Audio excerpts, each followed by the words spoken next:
Binkuloak edozein objektuetan txertatu ahal ditugu. Kasu honetan irudi bat aukeratu dugu, baina testua edo formak edo marrazkiak ere aukera daukate haien pestainetan binkuloa txertatzeko. Binkuloa ikusi dugunean, web orrialde bat txertatu dugu, baina ikusi behar duzue beste aukera batzuk ere badaudela. Adibidez, fitxategi honetako beste orrialdetara esteka bat egiteko. Edo nire ordenagailuko fitxategi batera link bat egiteko. Eta gainera kopiatuta gera daiteke fitxategi honetan.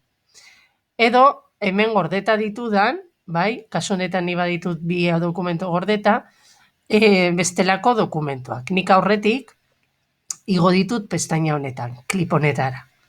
Adibidez, eskema honetara, jartzen diot binkuloa eskema honetara, Word honetara, aceptar, eta orain, ikusten baduzue, klik egiten badut hemen, zabalduko da Word fitxategia.